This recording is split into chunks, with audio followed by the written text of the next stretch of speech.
الخاتم لما سبق الناصر بالحق والهادي إلى صراطك المستقيم وعلى آله وصحبه حق قدره ومقداره العظيم. اللهم Jum kitab. Enggak maulid ya? Maulid ya?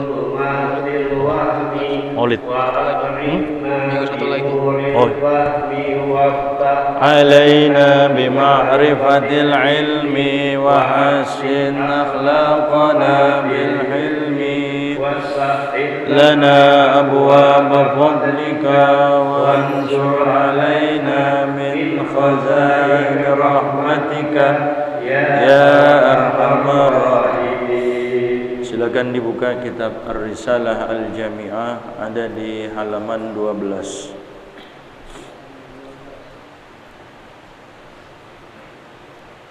8 baris dari bawah bacanya wa yushtaratu li sihhatis sholati itu. Wa yushtaratu li sihhatis sholati itu. Bismillahirrahmanirrahim.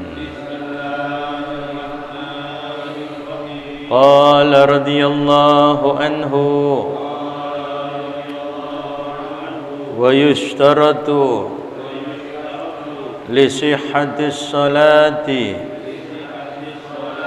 معرفة دخول الوقت بيقين أو اجتهاد أو غلبة ظن فإن صلى مع الشك لم تصح صلاته ويشترط أيضا معرفة القبلة ويجب ستر العورة بساتر طاهر مباح ويجب رفع النجاسة من الثوب.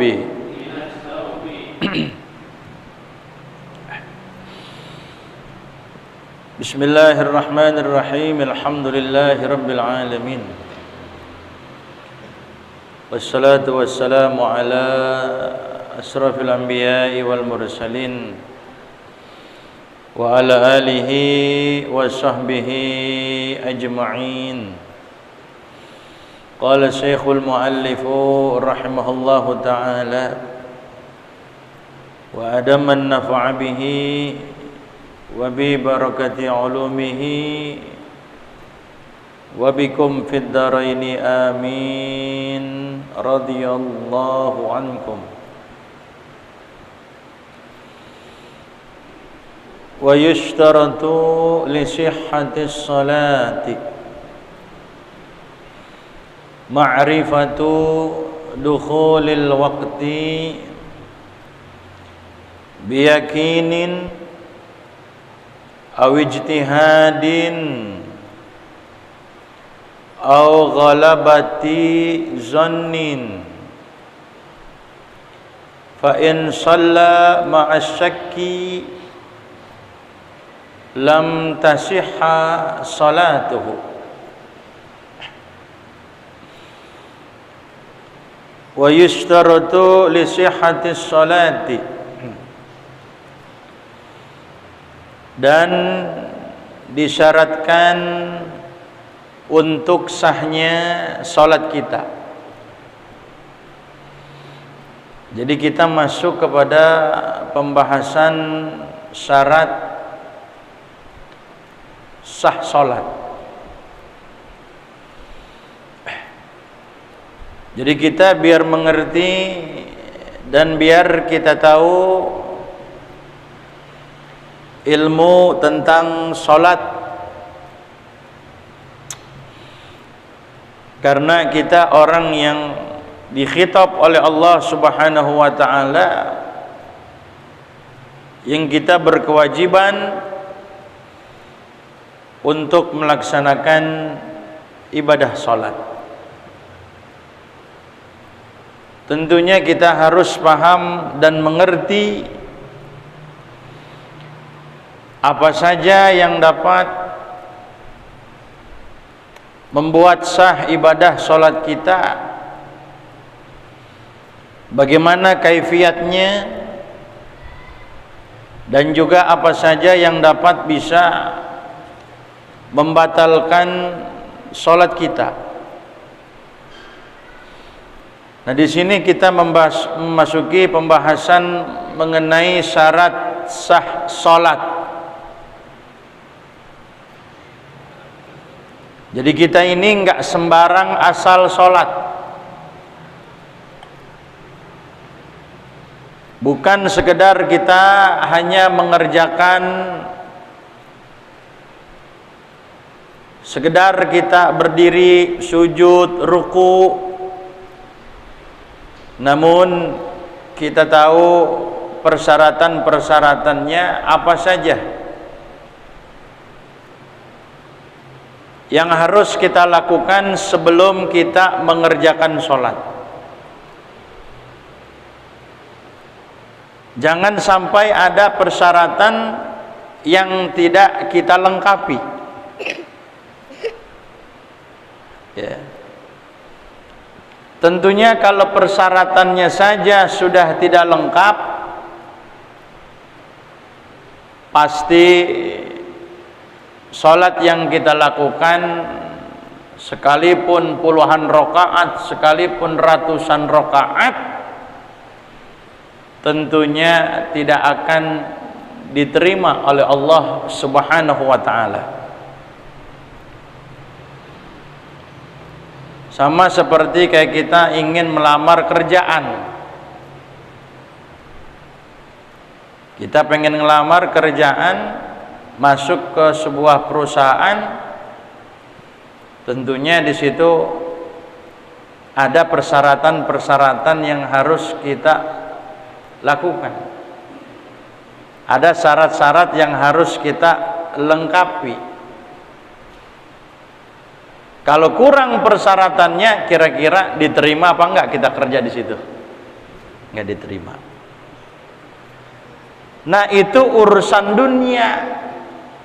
Ada syaratnya, apalagi urusan akhirat. Itu. Ya. Jadi urusan dunia aja ada syaratnya, apalagi urusan akhirat. Ya. Apalagi ini merupakan ibadah yang paling pokok. Salat ini ibadah yang paling utama. Kalau sholat kita sudah benar, sholat kita bagus, syaratnya, rukunnya dikerjakan, adab-adabnya kita jalankan, insya Allah ibadah yang lain jadi bagus. Tapi kalau sholat kita udah nggak beres, sholat kita berantakan, maka tentunya ibadah yang lain pun pasti bakal berantakan. Kalau kita, hidup kita pengen enak, hidup kita pengen bagus, sholatnya bagusin, insya Allah hidup pun jadi bagus. Kalau sholatnya udah berantakan, bisa jadi dia punya kehidupan ini juga berantakan juga. Jadi yang paling pokok dalam agama ini, kita ibadah sholat kita biar benar nih. Ya. Jadi sayang benar kalau kita kagak ikut hadir di pengajian, terlebih dibahas di pengajian tersebut ya, ilmu fikih ya, yang menjadi modal kita biar ibadah kita jadi benar. Bagaimana sholat kita, yang merupakan ilmu hal, ilmu yang memang sudah kerjaan yang sudah menjadi kewajiban kita. Nah, kalau kita nggak tahu dalam hal itu, maka tidak ada uzur, tidak ada keringanan, tidak ada dispensasi buat kita. Namanya jahilnya jahil ghairul ma'dzur, jahil yang nggak dimaaf. Karena jahil itu ada jahil yang dimaaf, ada jahil yang nggak dimaaf. Kalau kita hidup di kalangan banyak guru, banyak kiai, banyak asatidz, kemudian kita buta dalam masalah ibadah, kita bodoh, maka bodohnya kita tidak dimaaf. Kecuali kita hidupnya di sana, di hutan sono, nggak ada ulama, nggak ada kiai, nggak ada majelis taklim, nggak ada majelis ilmu, atau mungkin dia seperti mu'alaf baru masuk Islam, dia bodoh seperti itu, bodohnya dimaaf. Tapi kalau kayak kita begini, nggak tahu masalah hukum sholat yang membatalkan sholat, maka bodohnya kita adalah bodoh yang nggak dimaaf. Kenapa kita nggak mau ngaji? Gitu. Jadi penting banget ini. Nah, di sini dikata wa yustaratu li sihhatis sholati, dan disyaratkan untuk sahnya sholat kita. Perlu kita ketahui apa sih pengertian syarat. Ada syarat, ada rukun. Kalau syarat itu dia ya di luar sholat, syarat tuh seperti yang kita bahas ini. Kalau syaratnya tidak terpenuhi, la tasihus sholatu, kagak bakal sah kita punya sholat. Oh, biar sampai jidat kita hitam juga, tetap kagak sah sholat kita kalau kita nggak jalanin ini syarat sahnya. Nggak sah kita punya sholat tuh. Jadi yang namanya syarat itu kalau ditinjau dari segi lughatan artinya al-alamah, tanda. Asratis sa'ah, tanda-tanda kiamat, kan begitu. Tapi kalau ditinjau dari segi syar'an, yang namanya syarat itu adalah ma tatawaqqafu sihhatus sholati alaih, apa yang butuh kesahannya sholat kepada sesuatu tadi. Jadi kita sholat kita butuh kepada itu. Kalau enggak itu kita kerjakan, maka enggak sah sholat kita. Jadi kudu ada.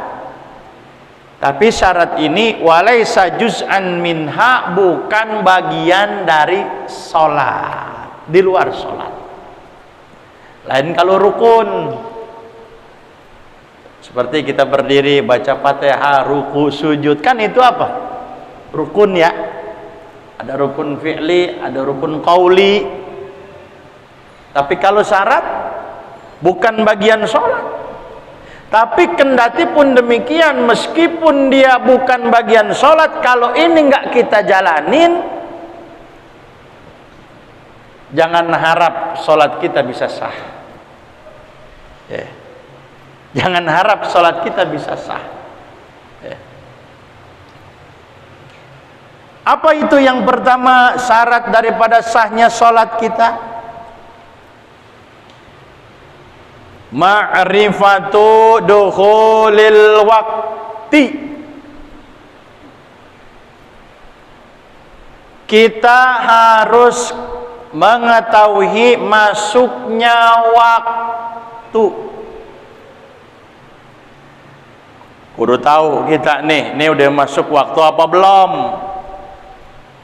Jangan sembarang gelar sejadah aja kita langsung usolli Allahu Akbar, padahal kita belum tahu, waktu belum masuk. Kita belum tahu waktu udah masuk apa belum, kita nggak cari tahu, langsung kita usolli fardhul maghribi. Maka sekalipun benar ketika itu sudah masuk waktu, dianggapnya tidak sah sholat kita. Di antum yang pengen sholat harus tahu waktu dulu di sini. Ya. Lalu kalau kita bisa sholat itu di awal waktu, karena di situ ada ridho Allah. Ya kita nih sholatnya berjamaah di masjid ini, sholat di musola berjamaah, ya.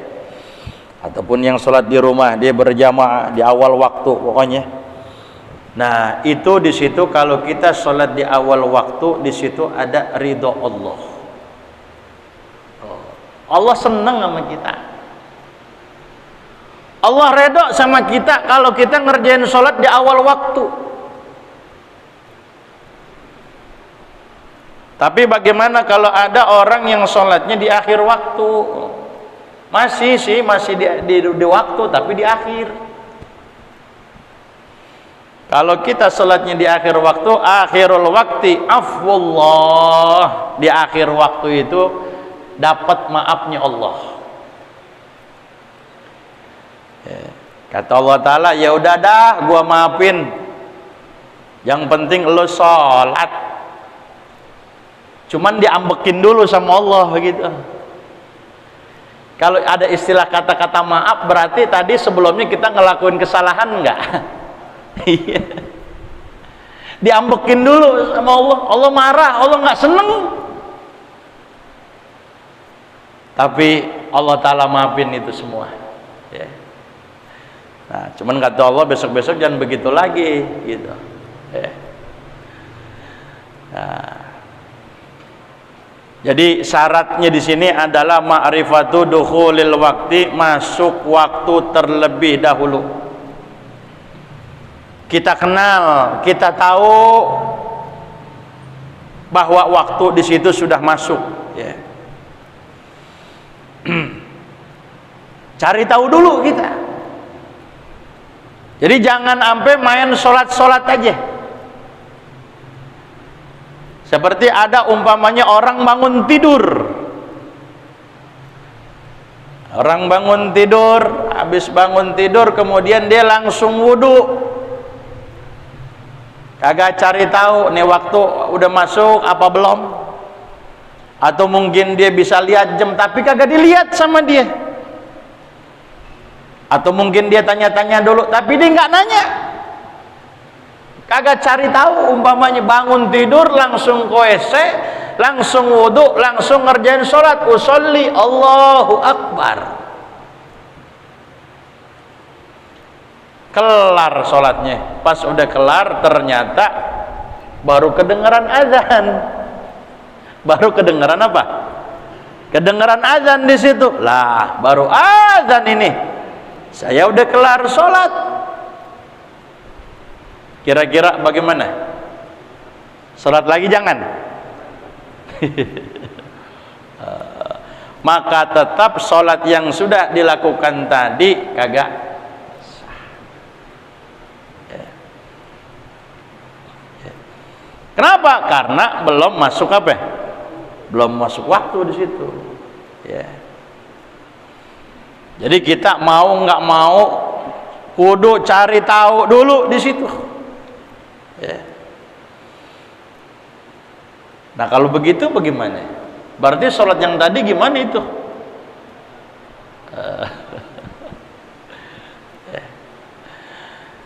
Kalau seumpamanya memang kita punya kodokan dulu-dulu mungkin pernah ketinggal sholat zuhur kita, umpamanya tadi kita zuhur tuh dikira oleh kita udah masuk, maka itu jadi kodokan zuhur yang dulu yang pernah kita tinggal. Barangkali kita pernah luput sholat zuhur,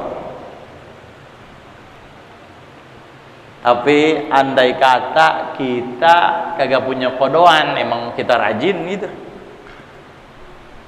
ya, kita rajin maka sholat yang tadi itu jadi sholat sunnah nafal mutlak.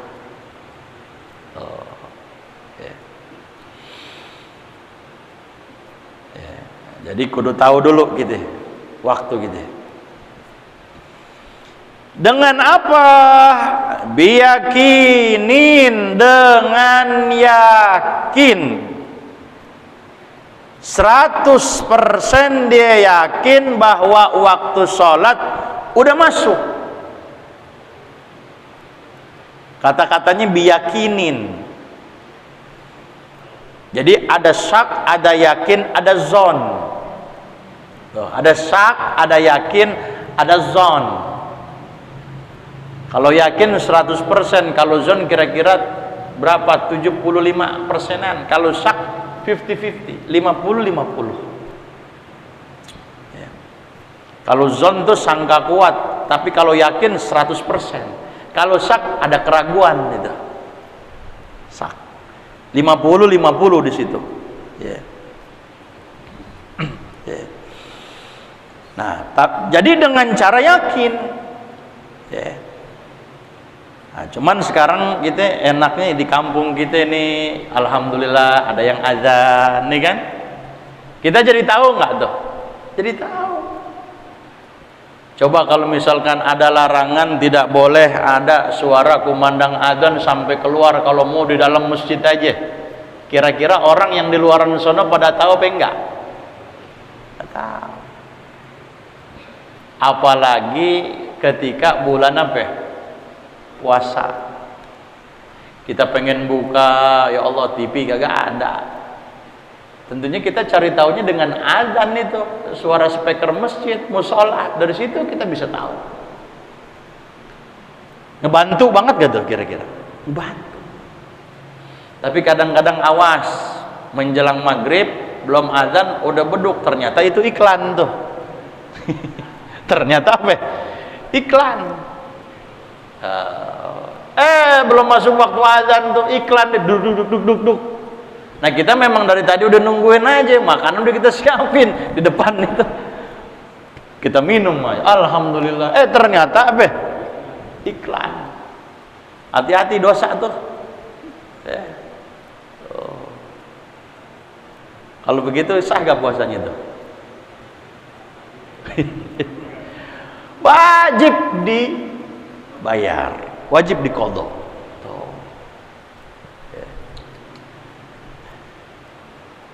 Makanya muadzin ngebantu banget itu. Makanya kalau datang waktu azan kita kudu senang, kita kudu sambut panggilan azan. Marhaban bil qailina adlan, marhaban bis sholawati wa ahlan. Bilang begitu kita. Azan dengar kumandang azan, ya, kedengaran nama kita, udah masuk waktu azan, kita dengar, kita sambut. Jangan kita kata, udah azan aja cepet banget ini. Kudunya kita apa? Syukur. Marhaban bil qailina adlan. Marhaban, selamat datang. Orang-orang yang mengucapkan apa? Kalimat keadilan. Itu takbir, Allahu Akbar. Udah senang kita. Kalau nggak ada dia, kita nggak tahu masuk waktunya. Marhaban bis sholawati wa ahlan. Selamat datang waktu sholat udah tiba. Jadi kita sambut, menunjukkan kita senang. Kalau udah kita senang dengan adanya waktu sholat, masuk waktu sholat, insya Allah ngerjain sholatnya juga kita nggak berasa berat. Bukan jadi beban nama kita, tapi jadi memang sholat itu kebutuhan buat kita.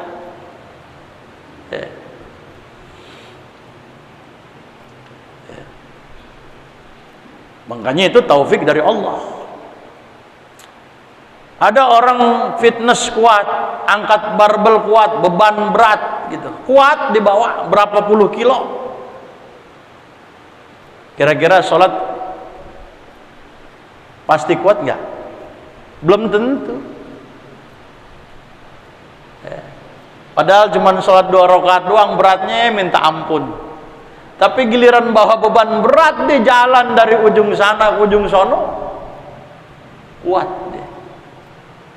Itu menunjukkan bahwa sholat itu yang ngasih kekuatan siapa?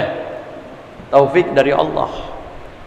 Sekalipun kita sehat badan, segar buger, belum tentu dia bisa sholat kalau Allah Ta'ala nggak kehendaki, kalau nggak dapetin taufik dari Allah. Berapa banyak coba orang yang ninggalin sholat padahal badannya apa?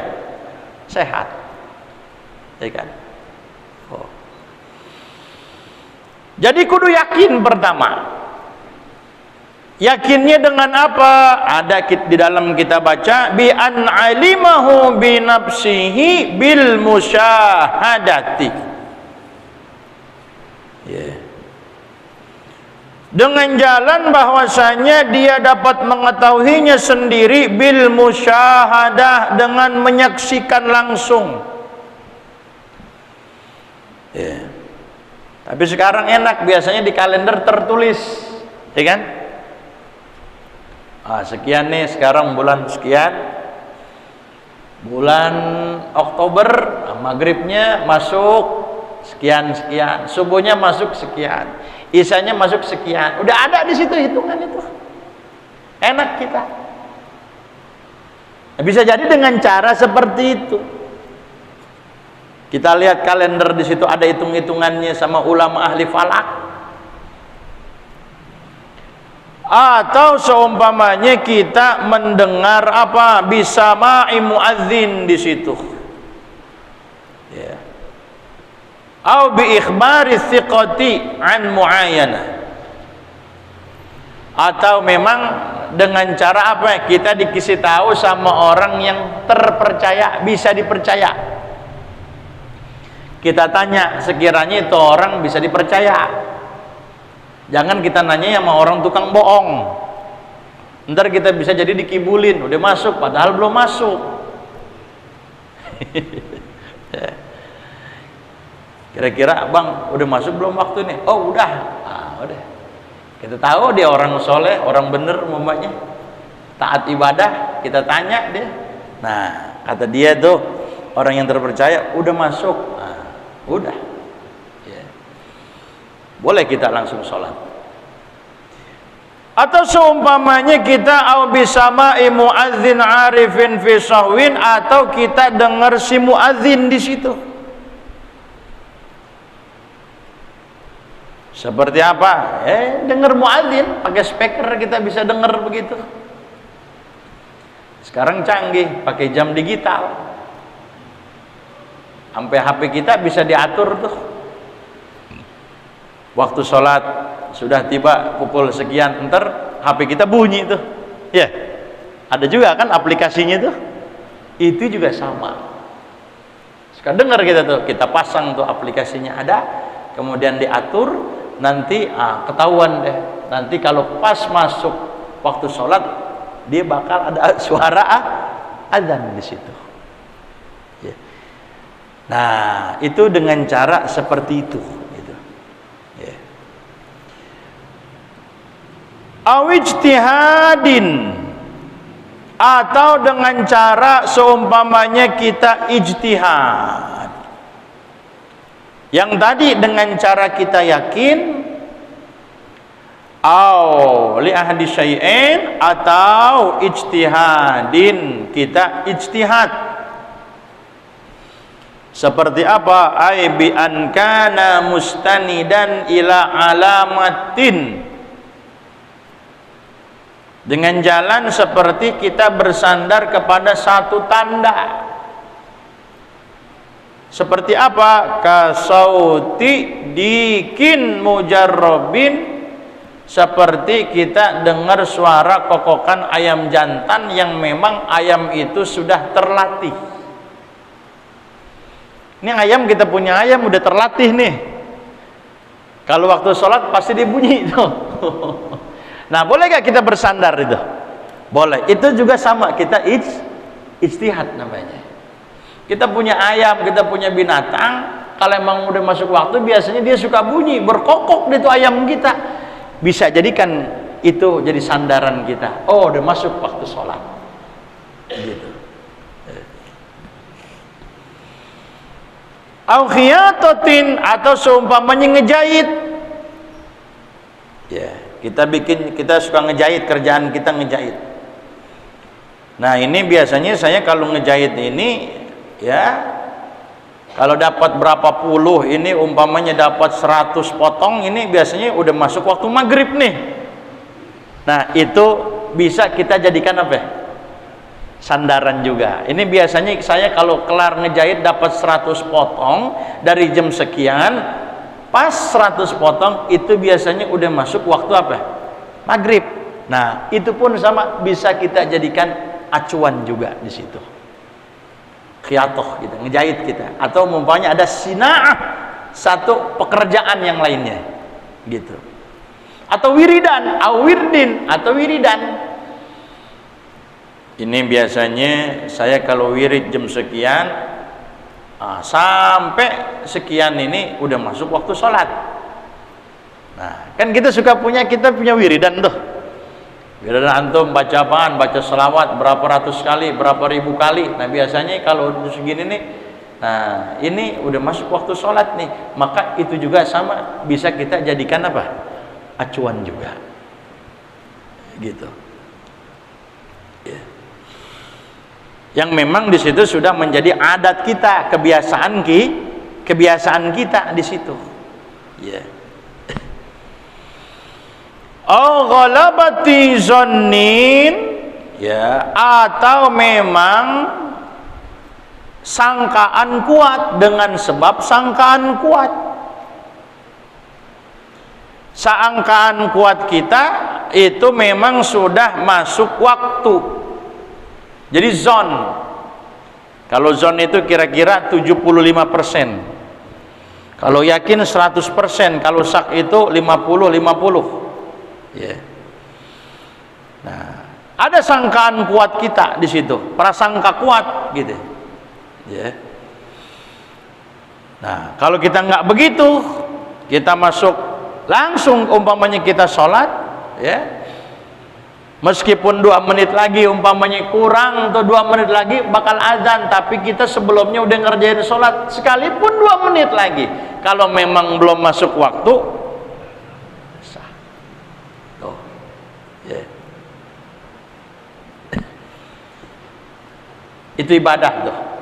Urusan dunia pun sama begitu juga, kayak kita umpamanya diundang kemana? Ke gedong, diundang ke gedong, waktunya belum makan, kita udah mulai cemek-cemek tuh, kita cobain, domelin nggak mas satpam tuh, belum masuk waktu ente, belum waktunya makan, ntar dulu, ente udah cemek-cemek aja, kita udah coba-coba aja begini, domelin apa kagak? Tuh, itu urusan apa tuh? Dunia tuh. Kudu lihat waktu dulu, apalagi urusan apa? Urusan akhirat di situ.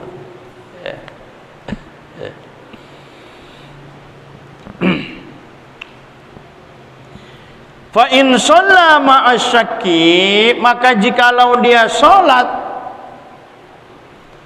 ma'asyaki, namun di situ ada keraguan ya. Kalau seumpamanya dia sholat tapi di samping itu ada keraguan, udah masuk apa belum, ragu dia ya, maka kalau dia ragu seperti itu, lam tasihhas sholatuhu, maka tidak sah dia punya sholatnya, sekalipun benar memang pada waktu itu udah masuk apa? Waktu. Benar udah masuk waktu, tapi di situ dia apa? Ragu. Oh, dikarenakan keraguan inilah nih yang nggak bikin sah sholat kita tuh. Padahal memang benar di situ udah masuk waktu, tapi dikarenakan kita ragu, maka ulama kata lam tasihhas sholatuhu, tidak sah dia punya apa? Sholatnya di situ.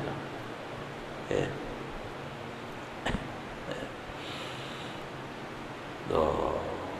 Jadi benar-benar kita kudu cari tahu dulu nih waktu nih ya.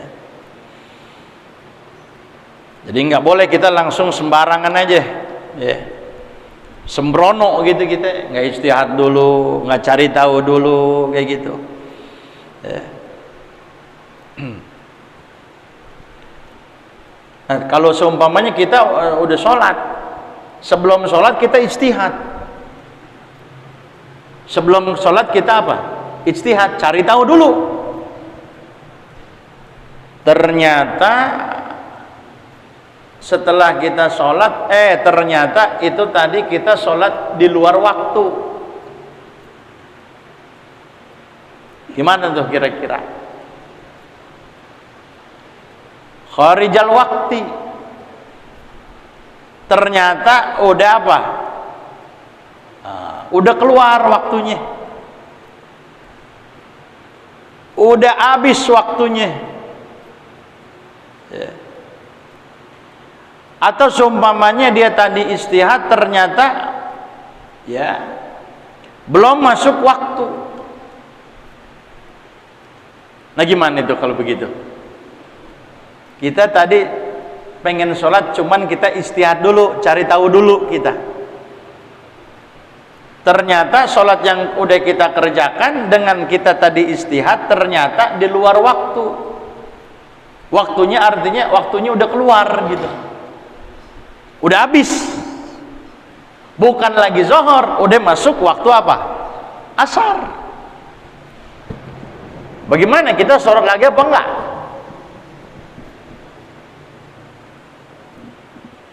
Sholat lagi enggak kira-kira? Sholat lagi enggak? Sholat lagi enggak?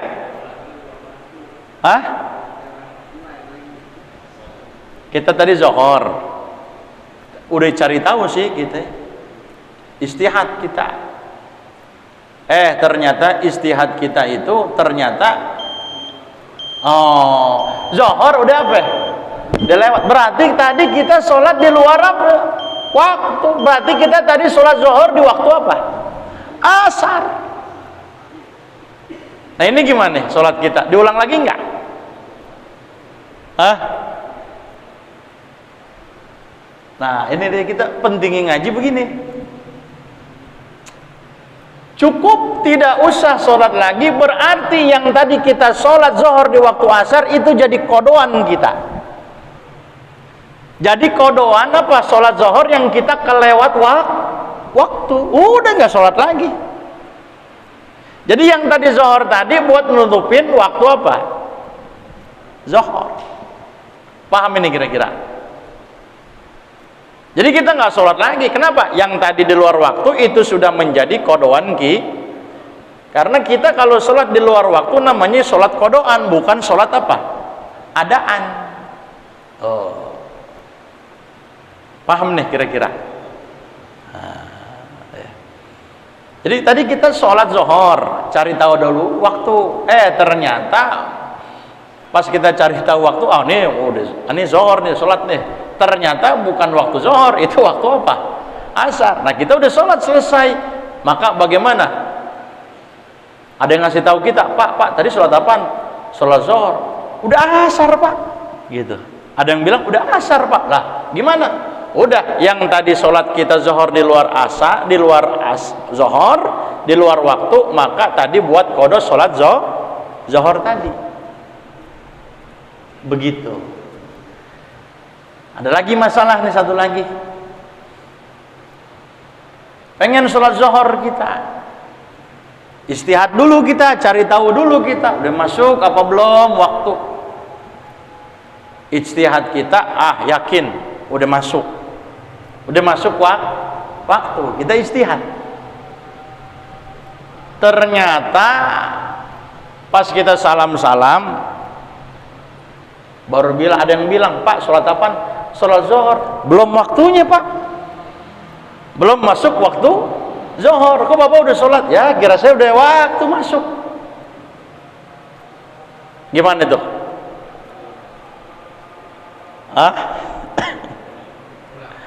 Sholat yang tadi bagaimana?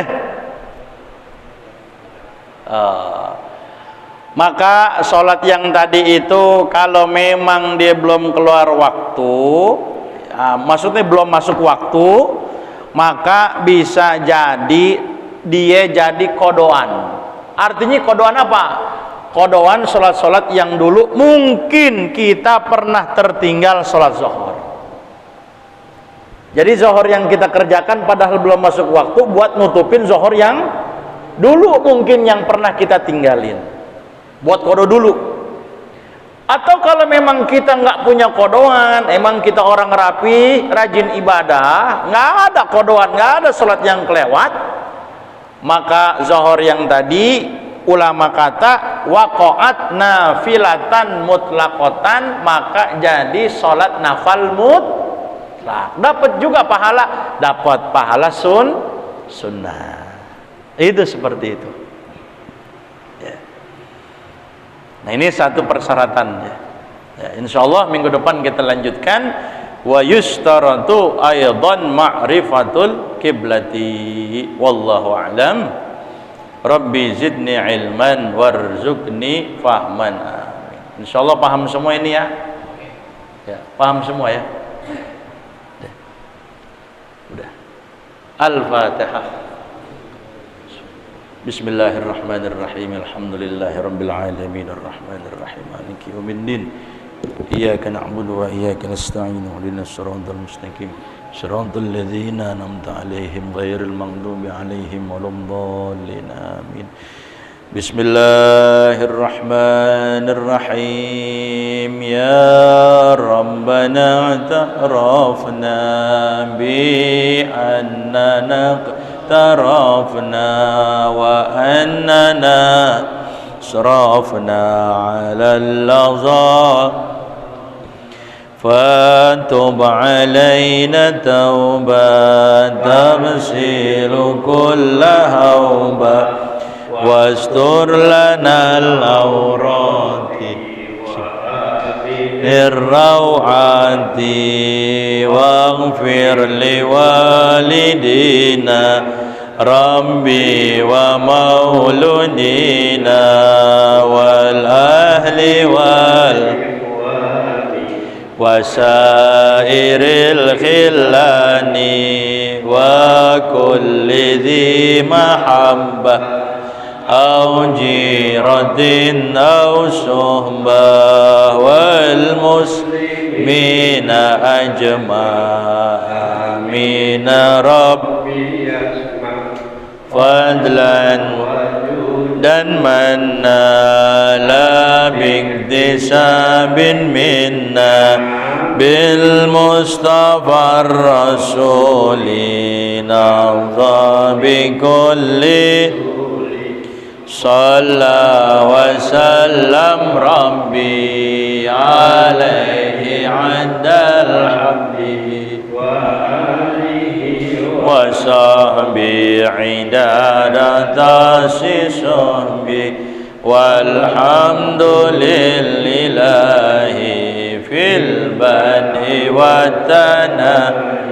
Alhamdulillah ala ni'amillah, alhamdulillah ala barakatillah, alhamdulillah hamdan yuafi ni'amahu wa yukafi'u mazidah, walhamdulillahi rabbil ya Rasulullah salamun alaik ya Rafi Asyam ya Rasulullah salamun alaik ya Rafi Asyam